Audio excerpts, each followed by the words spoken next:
हम उम्मीद करते हैं भाग तुम लोग बढ़िया समझ गया होगा, है ना। अभी देखिए एक चीज बताते हैं, सरस्वती पूजा में जो तुम्हारा हम लोग का जो मेला का आयोजन होता है उसमें एक बड़ा सुंदर वाक्य कहा गया है। हमारे गांव के एक प्रतिनिधि हैं, ठीक है, हमारे गांव के एक व्यक्ति है जो बाहर में जॉब करते थे, अभी आए फिलहाल, अभी घर और बना है। स्कूल का जिनका घर बना है दुमालवा जो बन रहा है, अभी गाँव में सबसे कॉस्टली घर वही है, सबसे महंगा घर उन्हीं का है, ठीक है। लेकिन देखो गांव में ऐसे व्यक्ति का एक आना बहुत जरूरी है गांव को बदलने के लिए, क्योंकि उनका जो विचार रहा हमको मेला में जो हम लोग सुने, बड़ा अच्छा विचार रहा उनका, है ना।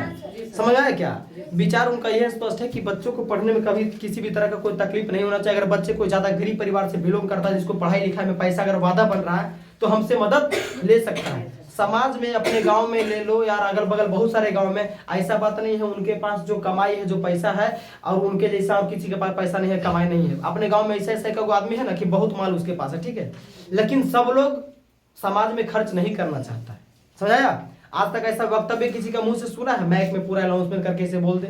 लेकिन एक शख्स हमारे गांव के निकले जो बोले ही बात, ठीक है। तो कहीं न कहीं ये सोच है उनका कि हमारे गांव में सभी बच्चे पढ़े लिखे बने, अनपढ़ ना रहे।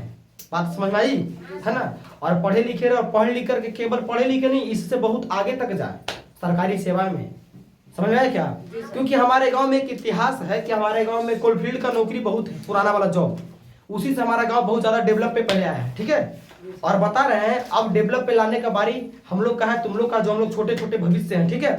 इनको क्या करना पड़ेगा? पढ़ लिख करके तुम लोग को मेहनत करके आगे बढ़ना पड़ेगा और नया नया नौकरी लाना पड़ेगा, तब ना पता चलेगा कि हाँ पुराना नौकरी के बदौलत फिर नया नया नौकरी हमारे गाँव में आना शुरू हुआ, ठीक है। और वो पूरा सभ्य समाज को शिक्षित करना चाहते हैं, ठीक है।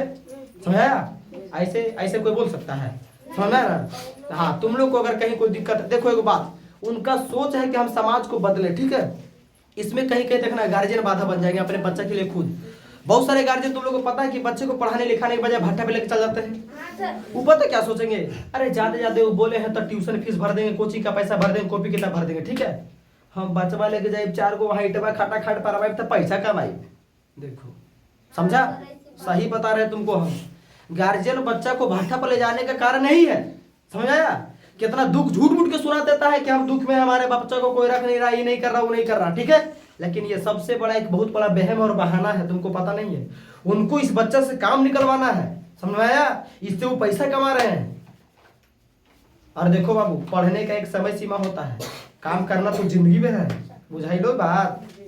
पढ़े में समय सीमा तक, अरे 25 साल हाईएस्ट खींचेगा, 30 साल मन लगा के पढ़ा तो 25 साल में नौकरी हो जाएगा, कहने का मतलब, ठीक है। ज्यादा खींचेगा तो 30 साल के अंदर नौकरी हो ही जाएगा। बहुत सारे बच्चे ऐसा जो मेहनती हैं, ठीक है। लेकिन उसके बाद अगर ना कुछ हुआ तो तुम एक बढ़िया पढ़े लिखे व्यक्ति रहेगा, अच्छा जगह सेटल रहेगा, काम करेगा, तुम खेतों में काम करेगा ना पढ़ लिख करके, तो एक बढ़िया खेत में फार्मिंग करेगा, बिजनेस करेगा, एक अलग अलग तरीका से, ठीक है। समझ आया? समझ रहा ना, जिसमें पैसा तुम अर्निंग कर सकता अच्छा खासा। लेकिन नहीं, जब पढ़ल लिखल नहीं रहेगा तो तुम्हारा माइंड में खाली यही रहेगा, बाहर या तो कंपनी कमाए और ना तो गाँव में खेती संभाले।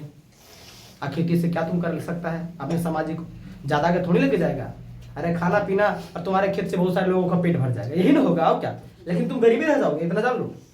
दुनिया का ऐसा कोई किसान नहीं है बाबू जो कि चावल गेहूं ना करके बहुत बड़ा आदमी बन गया है। उसमें कुछ अलग अलग तरह का चीज उगाया है, जो मेहनती किया, उसमें अच्छा खासा अनाज लगाया जो महंगा बिक सके मार्केट में, जिसका रेट लगता है, जिससे कुछ ना कुछ बन सकता है। लेकिन निरंतर उस पर निर्भर रहना पड़ता है, खेती पर कंटिन्यू काम करना पड़ता है, तब जाकर के, ठीक है। समझाया क्या?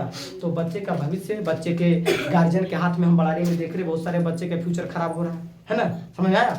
अपने तरफ से वो तो मदद कर देंगे, लेकिन थोड़ी ना। आप बताओ, गांव में 10 गो 20 गो बच्चा है, ज्यादा ज्यादा वो करेंगे, ट्यूशन फीस भर देंगे, किताब कॉपी का खर्चा भर देंगे। अरे उसका खाने पीने का व्यवस्था गाँव में आप कर सकते हैं ना। अपना घर में छोड़ के चल जाइए, किसी को दे दीजिए देखने के लिए, है कि नहीं? तब ना कहीं पढ़ेगा हो, भाटवा पर क्या पढ़ेगा? समझाया? तो बच्चे का भविष्य बर्बाद अपने गाँव के लोग, और कहीं अपने गांव के लोग का नहीं है। मतलब बता रहे हैं, अपने गांव को तो हम कॉपी किए हैं, अपने गांव में ऐसा स्थिति देख रहे हैं, ठीक है, क्योंकि हम पढ़ाते हैं खुद जानते हैं। लेकिन बहुत सारे ऐसे गांव में बच्चे को लेके जा करके भट्टे पर भविष्य बर्बाद कर देते हैं। कोई कोई का मुंह से सुनेगा ना तुम कि भाटवो पर पढ़ाई होला। इतना चौहान जाति कभी कभी अपने आप को एकदम शर्मसार कर दिया है ना, इतना बुड़बक बना के बच्चों पर लेके जाते हैं ना। कोई बच्चा जाना नहीं चाहता पढ़ने में, जिसको जिद है, ठीक है। कहते ना भाटवो पर पढ़ाई होला, बल मलिकवा देवाला पढ़ा। अरे मर्दे बेचारा भाटवा पर जब जी ना, ईटवा खटकाई ना था पार या ना था बुतुर फैलाई, ठीक है, वो दिन भर बिजी रही, लग रहा है कि भटवर पढ़ सकेगा कबूतर रे? अगर पढ़ाने का टीचर भी वहाँ हायर कर दिया जाए ना तो भी नहीं पढ़ पाएगा, क्योंकि उतना काम का प्रेशर आता है, काम करते करते वो बेचारा थक जाता है। संध्या में ऑटोमेटिक बिना खैले पीले पटाए लाए, बुझा?